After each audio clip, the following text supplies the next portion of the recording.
So, I'm not really sure if this is something that people would like on TikTok. I can't quite really read too many books on TikTok because of copyright issues. Unless they were in the public domain, that would be fine. But there is no laws against reviewing any of the books. So I just finished reading Chinese Dragon. It's a choose your own adventure story.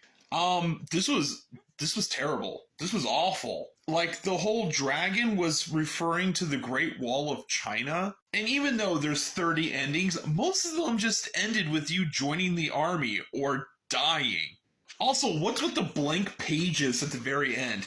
Is this so you could write your own better ending of the story? If I had to rate Chinese Dragon, I'd rate this a 2 out of 10, would not recommend. Yes, I like this review, and you should do more. You got it. I just finished reading Smoke Jumpers. It's a choose-your-own adventure story with 29 possible endings. This book was actually not that bad. The story is about a smoke jumper still in training. Smoke jumpers are people that skydive out of planes to help with fires and evacuate people. There's this legend that goes around the group about like Native Americans that had came out in the past to help put out fires, but they kind of like dismissed that. That is until there's a small fire that just broke out and they need volunteers. And you can decide to volunteer or not. There are a couple of endings where you do meet a Native American tribe that helps you put out the fire by doing what they call a downsing dance. Where, like, if you help them, they're like, oh yeah, this is a secret technique we're showing you, so you're not allowed to leave. Ever. And it ends. There was also like one ending where you're trying to like help people evacuate and there's just this fox that's disguised as a person and then they're like, oh yeah, that's the trickster. You got trickstered. And it ends. And you're like, what? What about the fire? Why does it end there?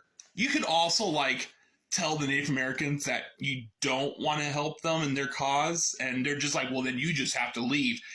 And the guy just aimlessly wanders through the woods until like weeks later they find him and he has no memory where he's been, and that's how it ends. The story was pretty decent, but not the best that I've read from a choose your own adventure story, which I will place it somewhere around a 3 out of 10. Only slightly better than the Chinese Dragon. Welcome back, everyone, to the book review. I just finished reading Island of Time with 19 possible endings. This is one of those choose your adventure stories. I know I read a lot of those, but eventually I'll read different books other than choose your own adventure story. Your parents are allowing you to stay home for the very first time ever, and you've been begging for this opportunity. In fact, you're using this time to actually go on an adventure with your friend. You and your friend get into a zodiac and you're going to try to get to the other side of the island. Before you know it, there's a storm, and the storm has sent you back in time. When? The 1800s. Strangely enough, no one's questioning why you're in a zodiac and why you're dressed that way. Instead, they want to hire you on a paddle boat, which is like a giant ferry with a paddle. This thing right here, this one. This is the thing I'm talking about. The story was really cool, but there was like endings that just ended abruptly and it never tied into the story. Like, oh, I don't know, finding the Loch Ness Monster. The funniest ending is there's a phone call that comes in. You could choose to pick it up or ignore it. If you pick up the phone, you then realize it's someone who's just checking in on you. Then the phone rings again and you're like, ugh, I'm gonna ignore that. And it just ends. It just tells you the person who called you was a radio show host who wanted to give you $1 million if you picked up the phone, but you didn't, so you don't get that money. The end. So I thought to myself, oh, well, if I ignore the phone call, maybe they'll get fed up and they'll pick up the phone the second time and get that money. No, they just ignore the phone call, and the story continues. So if the story continues if you ignore the phone call, then why did it end when he ignored the phone call the second time? Like, that doesn't seem like it should end then. Even if they were to pick up the phone and it's like, oh, you're checking up on my well-being? Oh, smell you later, stinky. And then just think to themselves, I'm going to ignore the next phone call and they'll get the money. It should continue. If the first option was to ignore the call also. Like, you understand what I'm saying? It doesn't make sense. And this person right here is all like, well, I guess you just don't get the phone call money. What? What? It never ties back into the story. It never does. What? Anyways, the story was actually pretty good. I liked all the different endings I was finding. And I'd give this story a decent 6 out of 10. I wouldn't purchase this book, but it's definitely worth reading.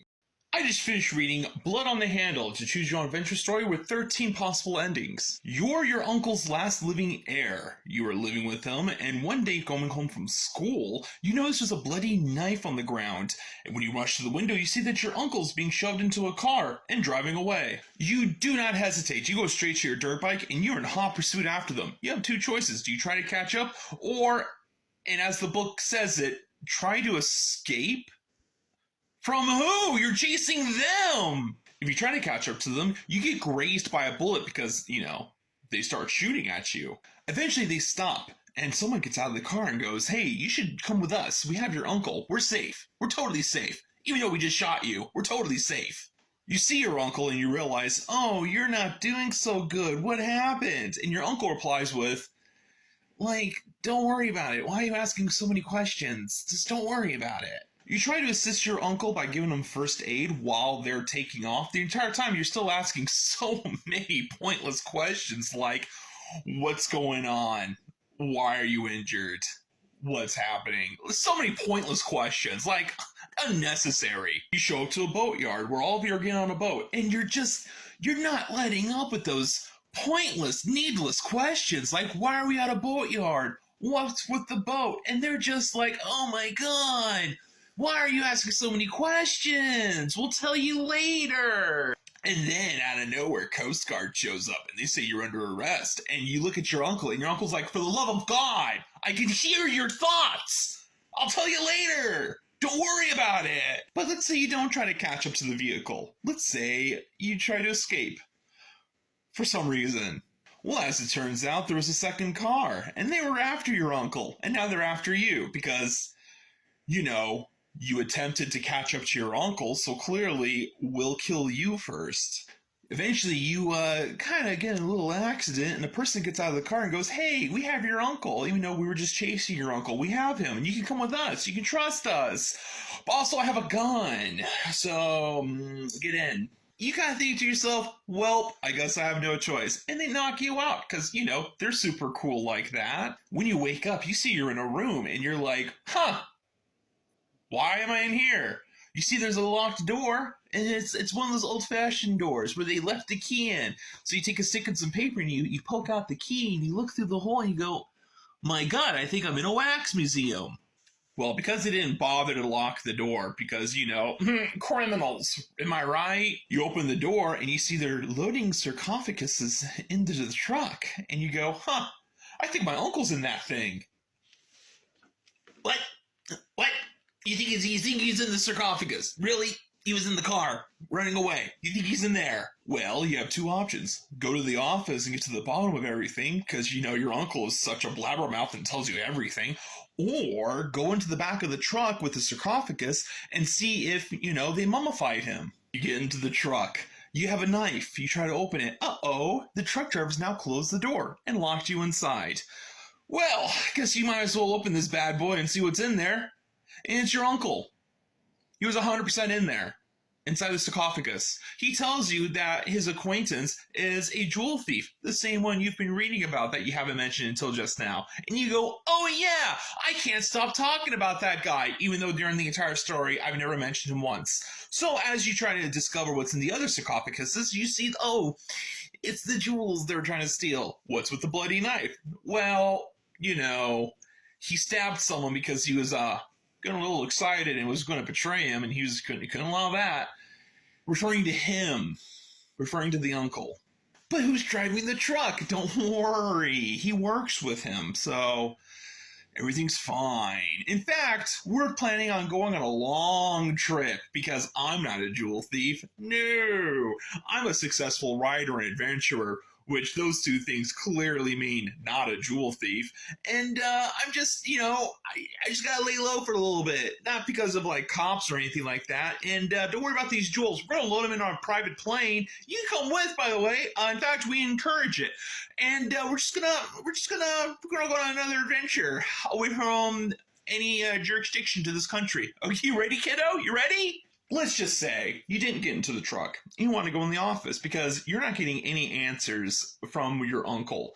So you go to the office and there's just this suit of armor who's, mysteriously enough following around in the night. That's not paranormal whatsoever. You freak out because, object moving, not supposed to be moving. I'm going to break this glass and grab a sword to defend myself. Like this is the medieval times or something. Alarms go off. The suit of armor bails. And you're like, should I wait for the security guards or should I catch up to the suit of armor? Armor it is. Once you go down the path, you see that it's some dude that briefly was mentioned in the story.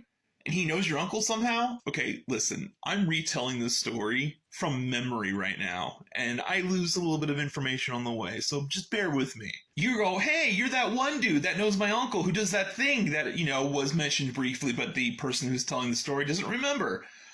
What's up? He goes, Mr. Bond! It's so good to... He doesn't say that, but in my head, that's how I saw him. I'm the jewel thief that was mentioned in one of the endings.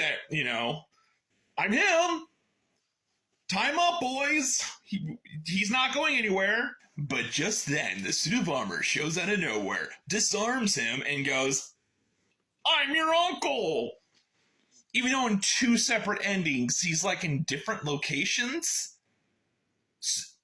Why is he able to do that? Why is he in the boat, in the truck, and in a suit of armor at the same time? Who knows? Who cares? The story was done. That's all I cared about. I did not like the lack of information on some details, and there were some things that were mentioned very briefly that is easily forgetted later in the story. Yeah, I get they want you to reread the story and you'll remember these things, but if you briefly mention something, the reader's not going to think it's important.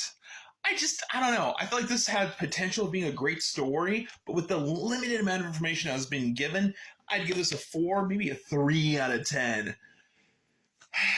It could have been better, in my opinion. All the books that you've been watching me do reviews for so far, I checked out from the library. And something I just noticed at the very bottom of my library receipt, it says, you just saved $184.03 by using your library card. Ooh, la-di-da.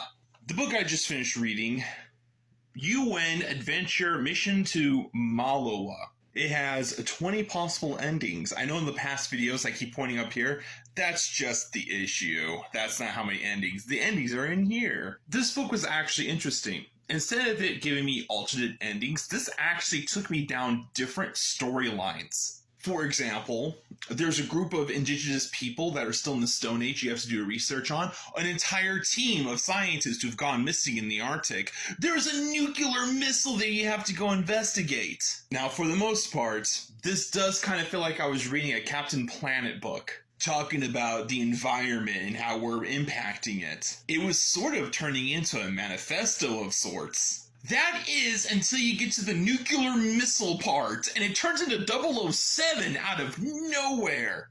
You have to go in undercover, and you have to make them not know you were there because you have no backup. And there's 2 options where you just destroy the factory and blow up the missile. It is epic. If it wasn't for that 007 story, I would have put this below a 5. But that storyline alone brought this right here a 6 out of 10. Would recommend. To read, not to buy. Let me get that clear. This did feel like propaganda. It did. Except for that 007. That part is actually worth reading. I just finished reading The Abominable Snowman with 28 possible endings. You and your friend Carlos are about to go up Mount Everest to find the fabled Yeti. On one hand, yes, they're perfectly safe and are at all not a threat. But on the other hand, you should not go up there. Carlos goes ahead of you up Mount Everest and he's waiting for you, but you get a letter from someone named Renown who has a request for you. You show up to Renown's house and he just kind of hey, you shouldn't go up there. There's been some other people that went up there and they attacked the Eddies and they're not really cool with that, so you should probably give it some time to let them calm down. I have this other expedition you could go on and it's just you taking photographs of tigers. if you decide to go to this excavation to find the tigers, you just find like a bunch of poachers who are like hunting down the tigers. And in both cases of trying to stop the poachers or trying to just get the pictures of the tigers, you just die. The poachers either shoot you or the tigers eat you. So you're just kind of like, yeah, that's a bad idea. I think I'll just go find the Yeti instead. Ronald's a little upset about that decision, but that's okay because he wants to go with you. As it turns out, he's actually kind of like an important person, and he can get you like around some red tapes, and you should totally bring him with you. And you have a choice. Do you bring this person with you who just try to send you on a death trip, or like leave him be? You can stay. I got my own thing going on here. If you tell him to stay, he just gives you the, but like, are you sure about that? Yeah, no, I'm sorry. No, I'm sorry, I can't. But he doesn't take that as an answer, and he really guilt trips you. So now you have another choice. Do you give in to the guilt, or do you let him come along? If you tell him no one more time, he hits you up with the, come on, buddy. Come on, buddy. You know you wanna. And for some reason, he gives you another choice. Do you say you're sorry and bring him along, or are you firm with your decision about this? Like, as if the first two times was like, oh, maybe you were like mistaken and you really wanted to go with you, right? Right? And you're just like, no, stop. What? Stop. Upon saying no for the third time, a storm comes out of nowhere, and like there's these mudslides, and now you definitely can't go up there. And that's how it ends. So I guess you have no choice but to bring him along. The funniest thing, if you say yes to either one of those other choices when you said no, it just ties you back into the story of when you said yes the first time. Which that doesn't make any sense. Once you say yes to this person who is obviously not at all begging you, you then get to go on this nice little trip. He like hires a bunch of people to carry your things, and now you have time to kind of like take in the scenery and like, wow, this is really nice around here. I'm really glad you came along and totally didn't pressure me. Eventually, you find your friend. Now that both of you are kind of going on this little adventure together, then you come across this like temple with a monk inside. This guy over here, who totally did not beg to come along, tells you, by the way, there's a legend about you in the stars, and like there's a secret about you that I need to tell you. If you say, okay, you got it, he takes you into the temple into where the monk is. And as it turns out, the monk's kind of like the guardian to the Yetis. And then turns into one right in front of you. Just turns into a Yeti. The Yeti is like, by the way, we're choosing you, the only human being, to come with me to where we live. But like, you can't like bring your friend. Like, he's kind of a bummer, you know what I mean? You can't bring him. So you're like, well, then I'll just go say bye to my friend. And when you go out there to say bye to him, time's frozen. And your friend cannot like interact with you whatsoever. So you're kind of like, well, that sucks, I guess. So you and this Yeti take off into the sky. I'm not making this up. This is what actually happens. So you and this Yeti fly into the sky, and then the Yeti like takes you to this wormhole where everything goes black, and you're like, I can't see anything. This pesky Yeti, he led me astray. And then you find a door, and you're like, okay, there's a door in the sky. Totally not weird at all. And as you open the door, you find yourself at the top of Mount Everest. And then you just weirdly get teleported to Shangri-La. You know, the fabled place where all the Yetis live and they teach you about their ways. But then you all of a sudden go, oh, I'm missing home. I wish I could go back home. And the Yetis are like, yeah, that's an option. That's always been an option. We're actually surprised you stayed here as long as you did. We thought you'd go back sooner, but you stuck around. The door's right there. You go home like at light speed, and you're like, whoa, I'm sure everyone is totally going to believe this story that I've had. I bought this book. This wasn't from the library. I purchased this, and I have buyer's remorse. This story started off as if it was going to turn into a horror story. I didn't really think it was going to lead to the path of enlightenment and like Shangri-La and like all this other stuff. I also didn't like the fact that there was a lot of railroading involved. Where like, oh, I'm not going to do this. Instead of like allow me to do that, you're just like, no, you're not. You're just going to do exactly what I want you to, because that's how this is operating now. Because of that, with both the story and the railroading, I'm going to give this book a 2 out of 10. I wish I didn't purchase this. Welcome back to another book review. I just finished reading Tattoo of Death. It's got 15 possible endings. You've been learning a little bit of self-defense classes, and you make 2 friends. They've been taking you to all sorts of things. Eating, Catalina Island, the movies, and they're paying for everything. Whoops! Turns out they're actually working with the Chinese mob, and they're blackmailing you so that you can join. Because that's how that works. They're a very tough group known as the Flowers, and they give you a little tattoo of a flower to show how tough they are. And then just to show how awesome and tough they are, they name each other after flowers. Yours is Tulip.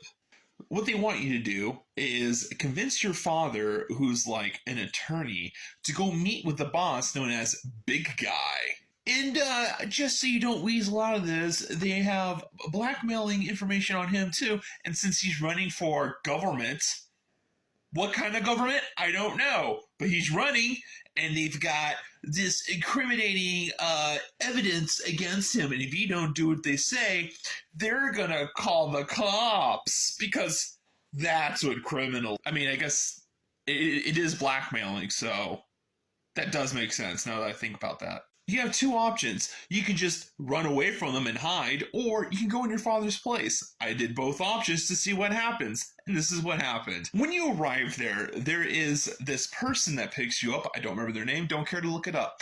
And you're just like, oh, you cannot possibly be a part of the Flowers. You know, because they're so mean and tough. Daisy drove me here. Lily's in the back there still talking about how they're going to cut me up into pieces. You cannot be one of these obviously hardcore criminals. After a while, she gives you this like letter, and you open it up. Well, it's the Japanese Yakuza, and they're like, you should come over here. I thought to myself, my enemy of my enemy might be my friend. I go there, and they kidnap me immediately. And that's how that ends. So instead you ignore it, because, you know, kidnapping was kind of a brief ending. And you end up meeting Big Guy. He tells you that he's trying to transport illegal immigrants, and he wants your father to kind of play along. If he doesn't, don't worry, Big Guy's a good guy. He's not going to hurt you, or as he tells you. If he says no, they're just going to, like, cut off pieces of your body and send it to him. Nothing drastic. Stop crying. Stop crying. It's like the earlobe or something. Stop crying. Why are you crying? After Big Guy definitely totally convinces you that there is nothing wrong with this guy, you then go off with this person who turns out is a part of the Flowers. It's his daughter. And she's just like, yeah, I'm not really his kid, by the way. He kidnapped me and said I'm his daughter now. And he's, oh my god, I forgot the best part. Okay, so Big Guy is missing a head. It's a robotic. He's a robot. He's a robot.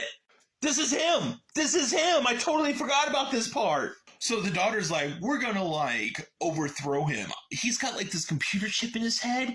I'm gonna take it out and replace it with a different one. Which, by the way, okay, so his head was crushed by his competitors, and then he was like, oh, but with minus head is fine. I replace it with robot, and I'm fine. That's how people die. What are you taught? You can't just replace your head with a robot. Like, that's not how it works. That's how it works. So you agree, and you go there, and his computer, his smart computer, outthinks you. It guesses what you're going to do, and then he places safety measures in to make sure that you can't do it, and it fails. So if you decide to just rat her out instead, he is like so shocked by this, because you're like, oh, you've got like a traitor. It's her. His computer malfunctions, which is really ridiculous, since prior it was able to like guess what you were doing with like hyperthinking and like piece together exactly what your plan was going to be. But you revealing that she's the traitor short circuits it when it already figured out that's what they were going to do. Okay, sure, that checks out. While he's having a little brain fart, his adopted daughter, who totally is doing this for selfish reasons, takes the chip out and is about to replace it. And she's like, "Oh, thanks for like backstabbing me. We're going to do something about that." Well, that sounds like a threat. So you get up and attack her, take both chips, and you run. That's how that ends. Now, if you didn't want to go and you were like, "I'm going to go into hiding," you could go to your family's beach house, which is totally safe. But while you're there, your two best friends who totally backstabbed you show up, and they're like, that's their base of operations the whole time is at the beach house. Because somehow they knew about that. It never truly explains how they knew about that, but they just know about that. And this like really crummy guy shows up all of a sudden, known as Anaconda.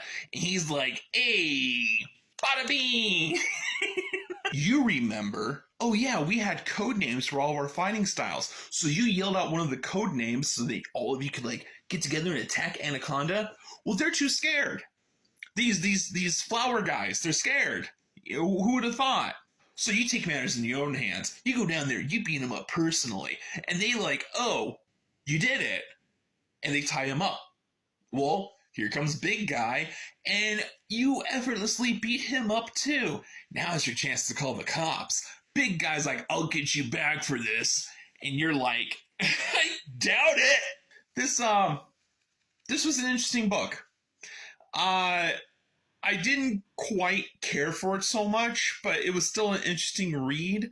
I would rate this from 1 out of 10. I would give this a good old solid 4. I mean, obviously, feel free to read this yourself and let me know if you think it was better than what I thought it was. But the moment that they made the crime boss with a robotic head, he sort of started to lose me there, since there was nothing leading up to what that was going to be.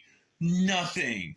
Welcome back, everyone, to another book review. If you were just thinking to yourself, "Wow, he's really doing a lot of these lately," this is the most I've ever read in my life. I've never read this much before I started doing the book review. Like, yeah, I was always planning to like get back into reading, but now there's like these deadlines I have because these books are due back to the library, and these are books that I want to do reviews about, and like, I'm spending a lot of my time reading now. So the book I just finished, Project UFO, with 16 different endings. This is a choose your own adventure story. Now, this one was a really good story. As a young child, you start receiving messages from an alien in outer space. You tell your parents that you're hearing like these messages, and they go, "Oh yeah, that's a red flag."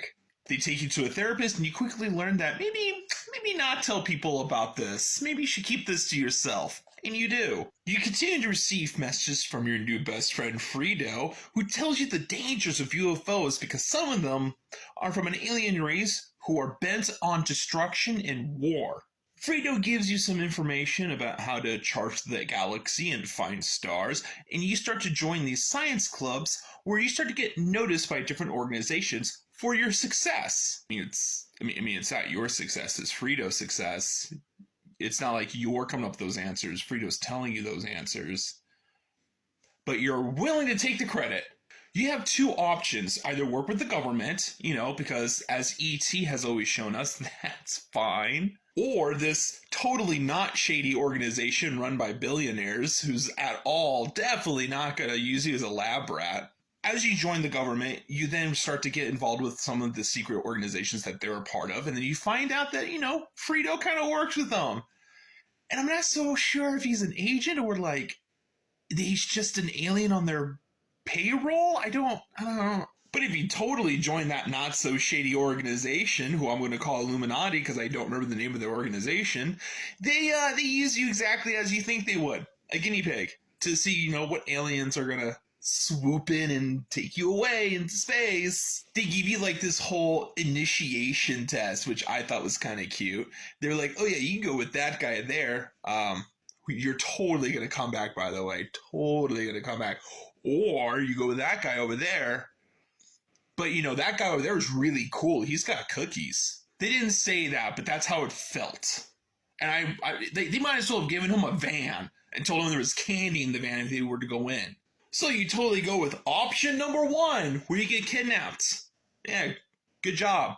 And then you go with option number two, where you get superpowers, which was really nice because, like, I guess your old school bully just manifested in a planet that you were venturing to, and then you use those superpowers to become larger than he was, and you totally, like, looked really cool doing it. Not at all weird.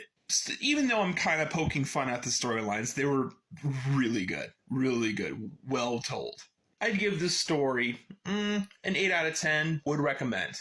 Since I like sci-fi choose your own adventure stories so much, I would love there to be a Star Wars one. Oh, that'd be so much fun! I just finished reading Silver Wings. It's a choose your own adventure story with 23 possible endings. You are the lead captain of a soaring club, and all of you are planning this trip to go to Mexico. One of the gliders ends up having some electrical issues and has to do an emergency landing.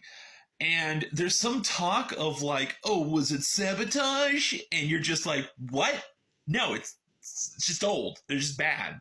There were a few options I could have went with. I could go back to base to say, hey, one of the planes went down, continue on my path and go to the airport and be like, hey, let's see if we can find help, or just land with them and see what happens. Going back was a terrible idea because there was a storm and we crashed. Going forward, we found someone that was the caretaker of an abandoned airport, which was our destination the whole time. And turns out one of my teammates got poisoned. At first, I was kind of like, oh, maybe it was sabotage. And no, it was just food poisoning. No, it wasn't anything that exciting. When they went back, however, they found that the two people that went down the plane went missing with bullet holes. And it ends there. It doesn't really go further past that. And so you could just land. You could just figure out what happened yourself.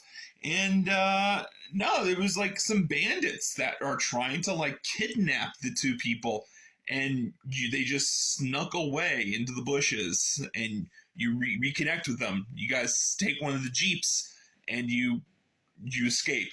Like that's literally how it ends. You take one of the jeeps, and you escape. Now, okay, even though I'm doing a horrible job explaining the story, it wasn't that bad. From a scale of 1 to 10, I would say this was like around a 4, maybe a 5 out of 10. I would maybe read it again. It was definitely worth my time reading it the first time. I just finished reading Punishment Earth. It's a choose your own adventure story with 15 possible endings. You and your friend Og are extraterrestrials known as Orkin. You're both traveling in the woods in the restriction area which the elders have not allowed you to be in. You suddenly get chased by a pack of warthogs where you go into a facility that turns out it has ancient war machines. Your planet hasn't experienced war in some time, so this is kind of awesome because you've never seen a war machine before. You get into one of the war machines and it turns out to be a spacecraft. You then pull on the lever and take off, and before you know it, you've landed in the ocean where the Coast Guard is pretty much right there ready to pick you up.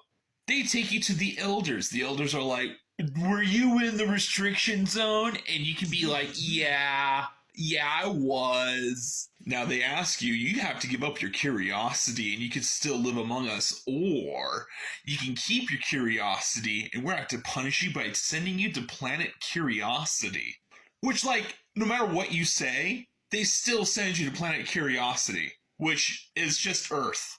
Like, you could just be like, oh, my curiosity? Easily give that up. And they're just like, yeah, we're not believing that for a second.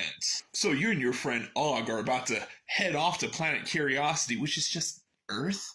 And you have to do a little bit of deciding, where are you going to land? Do you land in the USA? Do you land in China? Who knows? While I was reading, I was just thinking to myself, oh, let's go to USA first. I can't possibly see how that could go wrong. Oh, but it does! You land and there's like a whole lot of military activity, and they have like these metal rods pointing at you that make loud banging noises. You and your friend are like, wow, they really like us. That's a weird kind of, oh, you're shot. Oh no, oh no! What happened? And then you hear one person in the distance going, okay, I think my bullets got both of them. And you were like, what are bullets? The end. So don't do that. So you go in China instead, where they have like spaceships of their own, and they go up and they're like, hey, what are you doing here? Which, is what I thought America was going to do, but that didn't happen. So you tell them you're friendly and you bear gifts, and they reply with, say less, come with us. You land, and there's an ambassador that shows up, and he's like, hey, welcome. So you have gifts, right? A gift? Give me gift, give me gift. So you give him a gift, and he's like, yes, yes, yes. He then, it's like, so what are you doing here, fam? And you're like, well, we're here to like help you with your peace and spread the love. I notice you guys are kind of in a famine, and like you could use the help. And the ambassador's like, you have no idea.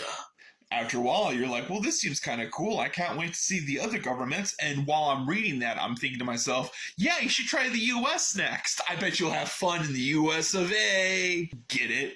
Because they got shot in that country. This was actually a really good story. I liked how it flowed so easily that no matter what decision you made, it still stuck somewhat with the main storyline and didn't derail into a different storyline.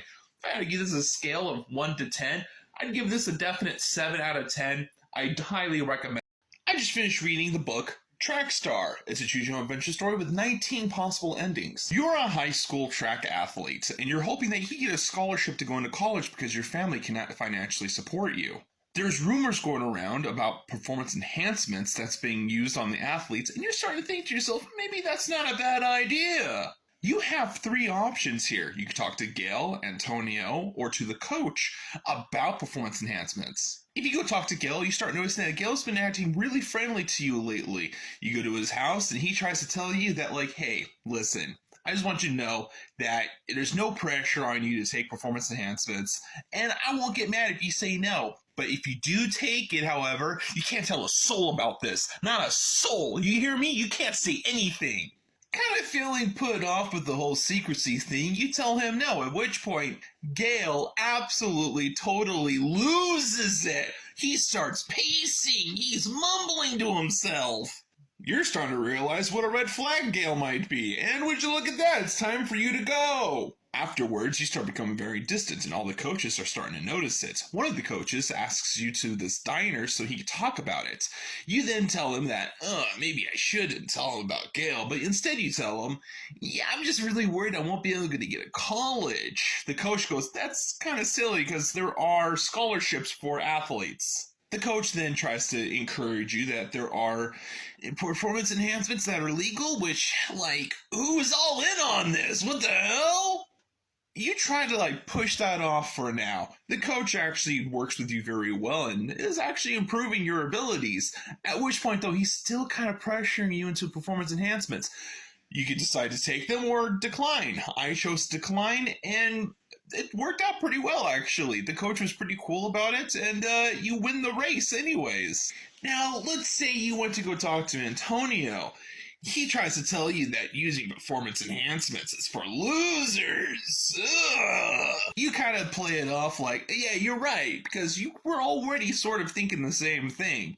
Antonio then tells you, you could just donate your time to charity. I teach kids how to do math. What are you good at? At which point you reveal that you're actually pretty good at English. So you start teaching kids how to read. You actually get really into this, and it starts changing your perspective on life. And you have this choice. Do you pursue a job where you teach middle schoolers how to read? Or do you put more time into track? I said, let's go for the whole charity thing. And it actually works out because you get a full scholarship to go to college. And when you finish, you become a veterinarian, which is really weird because up until that point, there was no mention about becoming a veterinarian. But what if you instead talk to the coach right away instead of to Gail and Antonio?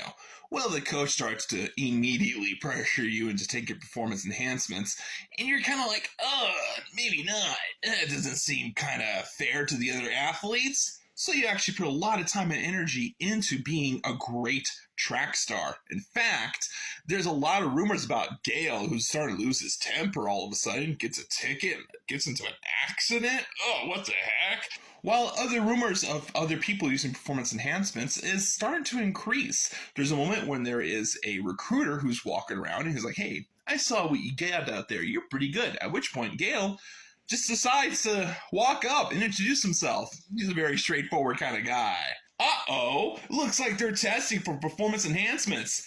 Gale says, smell you later, and leaves. And you're kind of like, yeah, you already knew that was gonna happen. It's time for the big race. You get on your mark, you take off. You're doing really well. In fact, you win the race. And that was really exciting because I was really concerned if he was actually going to do it or not. All in all, I give this story a 6 out of 10, almost a 7 out of 10. It's really worth your time reading. It's really gripping, keeps you on the edge of your seat, and you can't help but cheer for, yourself. It's really good.